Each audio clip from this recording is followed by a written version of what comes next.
So let's move into our main topic for today. Being Independence Day week, we wanted to celebrate financial independence. And just as our primary thing that we're going to go through, we're going to actually define it because we think financial independence does not have just a single definition, but we've actually broken it into 5 tiers. Specifically, I've broken it into 5 tiers, and Dan may feel free to disagree with me as part of this, but I've kind of laid out a framework for what I think we're going to define as financial independence.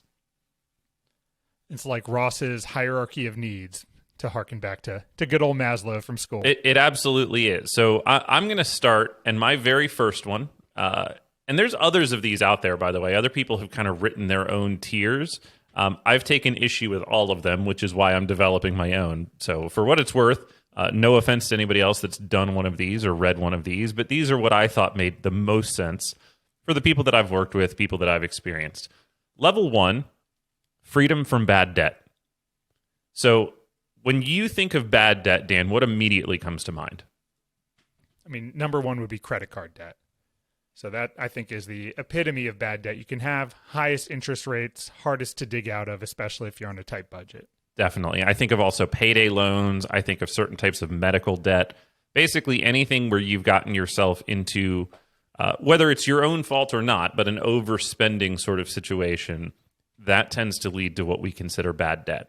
So on the opposite side, things that I think are fairly productive debt, depending on somebody's definition, home mortgage. If you're purchasing an appreciating asset that is within your spending power, I think a home mortgage is considered good debt. I also think student loans, to an extent, are considered good debt. That's an investment into your future earnings power. If you didn't have other resources to finance that activity, I do think student loans are worthy for the right folks and the right students. And number 3, and I think this is, if we're going to call it a controversial one, auto loans. I think a fairly low interest auto loan is responsible debt to hold for a number of people. So I'm going to put those in the okay debt category. Maybe not good debt, but okay debt, which is going to allow us to say you are free from bad debt. I'm with you on the auto loans. I think it's only controversial because there are some big pundits out there who say that you should always buy your vehicles in cash. But for someone who's looking for a way to get around and get to work, which is important, sometimes the car they could afford by buying in cash is going to be a debt in and of itself. If you're buying a clunker that's going to need to be repaired all the time, are you really doing yourself a service, or would you take a loan to get a better car that's going to save you money in the long run? No question about that. And I think that people call it a bad debt because it's a depreciating asset. And we know that. I mean, maybe not in the last year or two, now that we've got a shortage of used cars and you can basically buy a car off the lot and flip it at the moment. But for most people, your car is going to depreciate. You're not buying it because you think it's going to go up in value. Every mile driven, every day that it's off the dealer's lot, it becomes a little bit less valuable. But that doesn't mean it doesn't have value to you. Right? If that is how you get to work, it is enabling you to earn an income. It is potentially a necessity in that case. And so, yeah, there's an argument to be made that you shouldn't buy too much car or a car that you can't afford. And we're not advocating for biting off a huge loan just to buy the fanciest, newest thing. But I believe that enabling yourself to go to work and earn an income, I can call that good debt and sleep very well at night. And so I think that that's going to continue to be in my okay to good category. Cool. It is decided. Auto debt can be okay debt. We're done. Level 2, emergency fund attained. Dan, what's the guidance from you on how much an emergency fund should be? As with everything, it depends on your personal situation. Typically, we're looking for 3 to 6 months of your basic living expenses. So, if you're a dual income household, perhaps you can be on the lower end of that spectrum because you have some safety net in the form of someone else working and providing. If you're in a high-risk job or a commission job where you might go longer periods without income, perhaps you should scale that up a little bit to make sure you can get through any gaps where you're earning less than usual. I also think the other 2 things that I would put in that category on whether I would scale up or back is the volatility of the industry you work in. If you are in an emerging industry or one that is not completely certain in terms of its future, maybe go on the high side. You may have more likelihood of a layoff. You may have more likelihood of a gap in employment. Similarly, if you're in a very specialized field and there isn't a lot of that field kind of around you locally and it might require a move, something like that. So that would definitely influence me to be on the higher side of an emergency fund. The other thing would be if your housing situation or your vehicle situation, what we just noted, has a lot of risk. If you're in a historic home and every single appliance in your home is 25 plus years old, the likelihood is you're going to have a big expense crop up, whether that be a roof or an HVAC system, right? Something that might be multiple thousands of dollars that you have to fix as a homeowner. If you're a renter and you can simply put that back onto your landlord or leasing company, whatever it is, maybe not as much risk there. So I do think it always plays back into your personal situation, but how much income you would need to replace, how much expenses you'd need to be able to replace, plus what is your financial exposure to some other forms of risk would be how I end up gauging whether or not you've got an emergency fund. But level 2 of our financial freedom checklist is attained when you've got an emergency fund in place. What an interesting time to stress test some of those numbers. Just even from the things you mentioned, talking about how secure your employment is.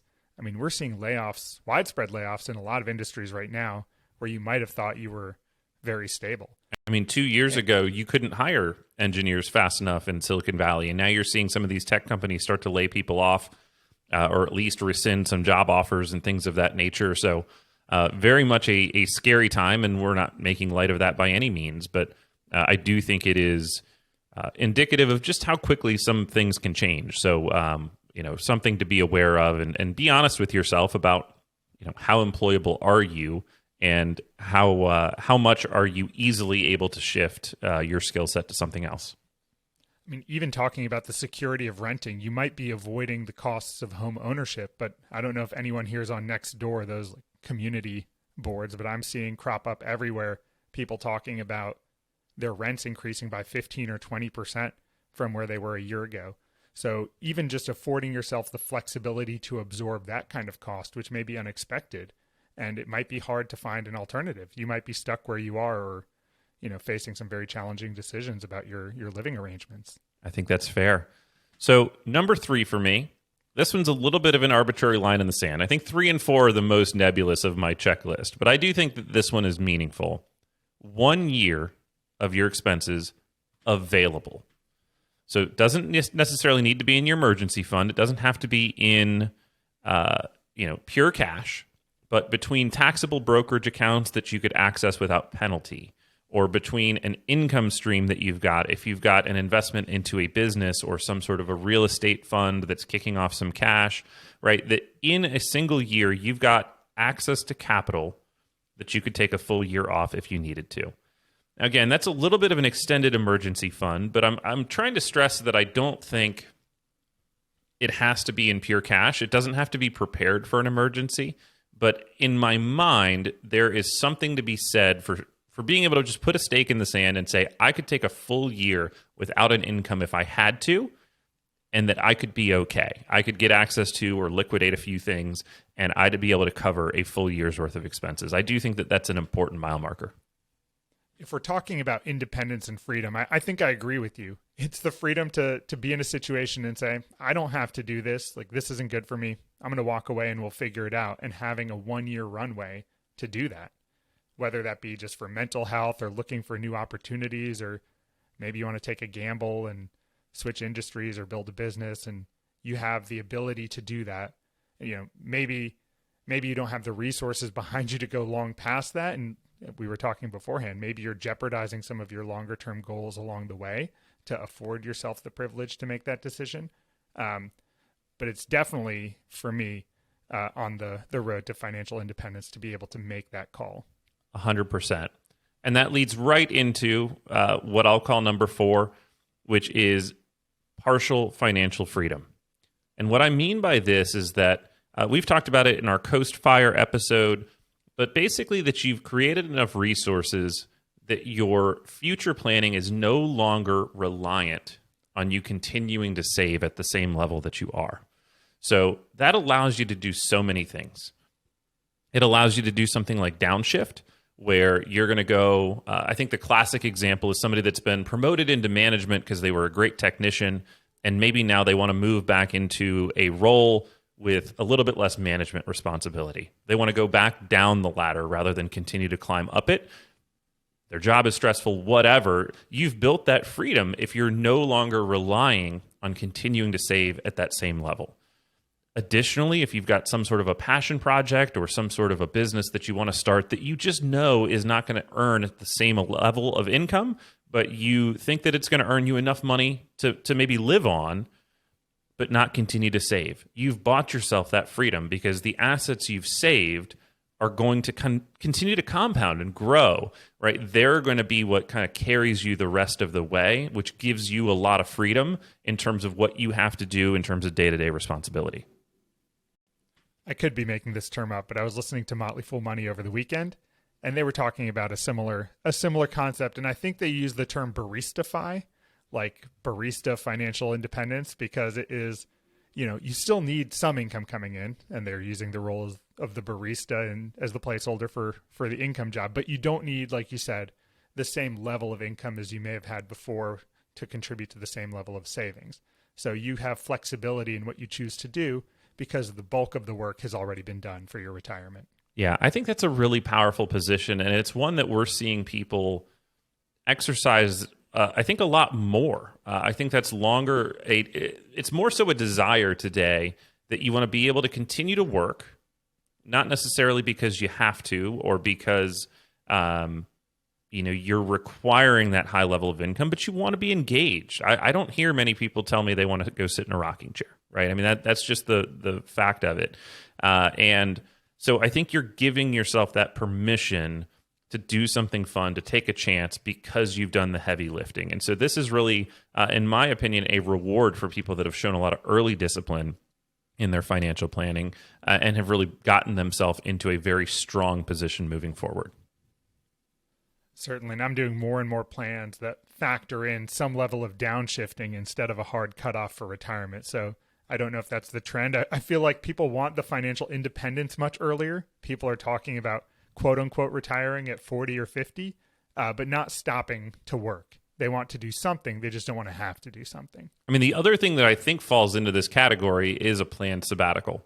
All right, if you were going to choose to take a year off, and granted, we already talked about having a year of expenses being a benchmark, but if you've only gotten to a year of your expenses being available, if you needed to use those resources, obviously it's great that you have them. That's way better than not having them, but it's probably still going to change your plan.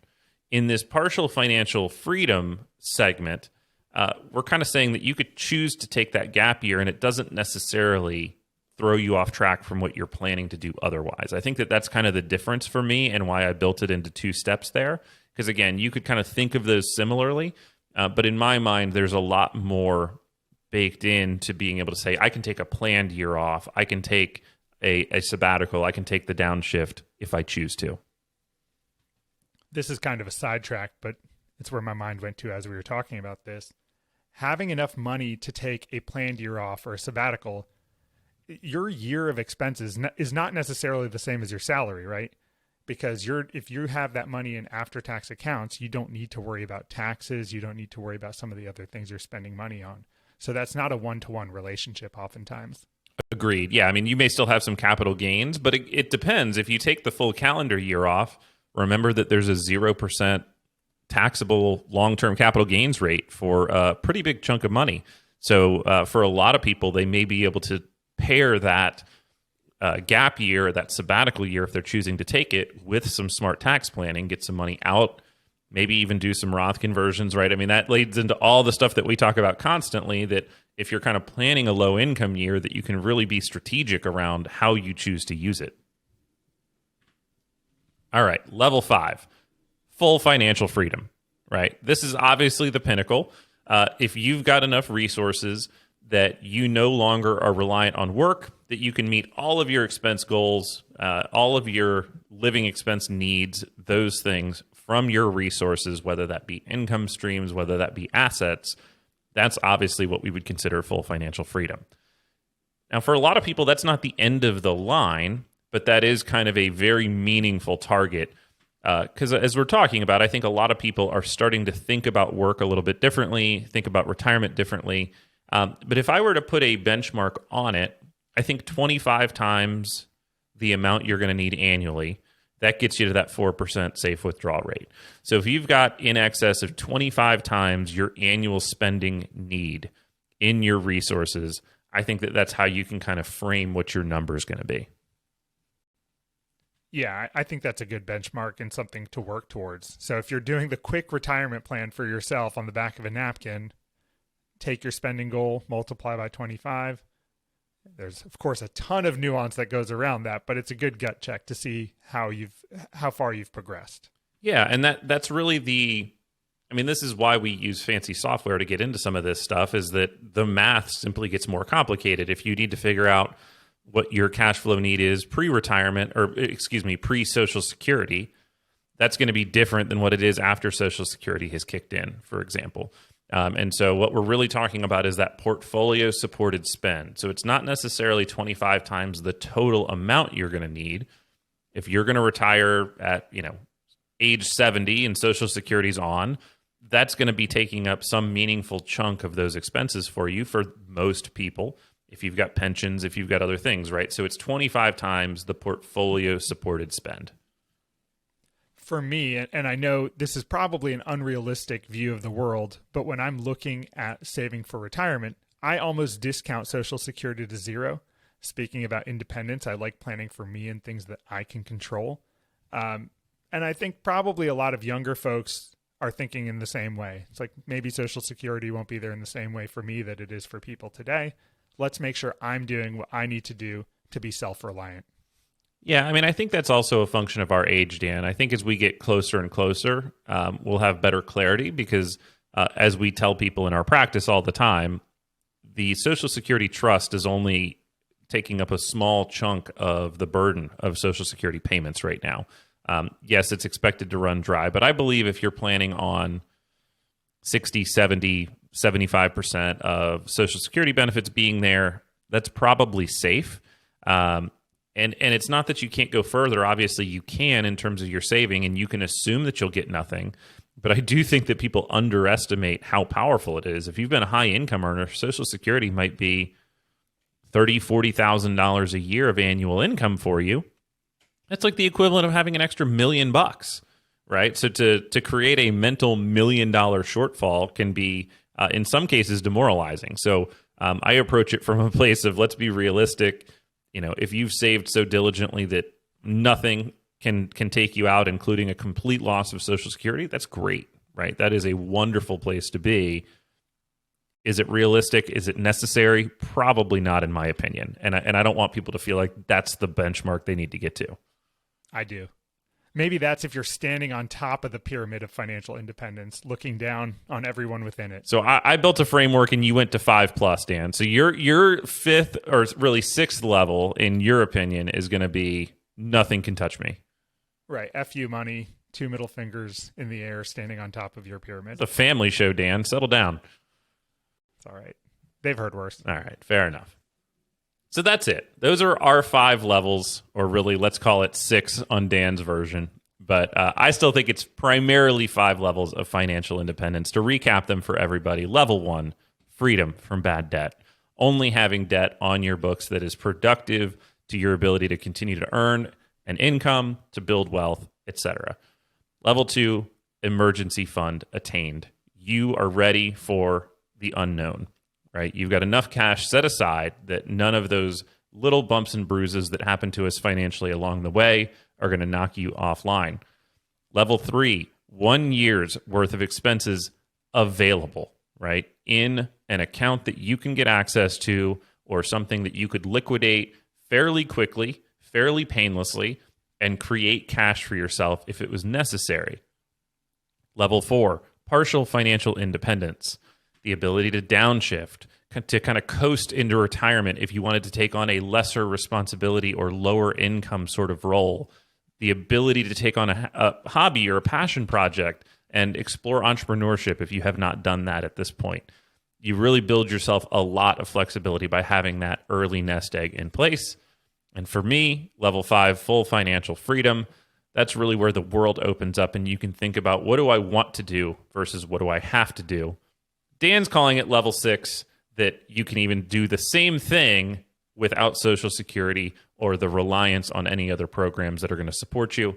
I think in Dan's example, that's even more aggressive because you'd probably have to get rid of things like Medicare as well if you're going to say, I don't need the government support. And then you're self-funding healthcare. So I could make Dan's example look really crazy if I wanted to. It's the most American thought I've ever had. Leave me with it. Fair enough. Any final thoughts for our listening audience this week, Dan? No, I think this is a great framework to track as you track your personal financial goals. See where you fall across those levels, and set timelines on when you hope to get to the next one. I think measuring is a great way to move you forward. Agreed. Thanks, everybody, for tuning in this week. If you've got questions for us, things you want to hear me and Dan weigh in on, whether they're personal finance, business, or investing related, checkyourbalances@outlook.com is the email address for the show. We will catch you all next week.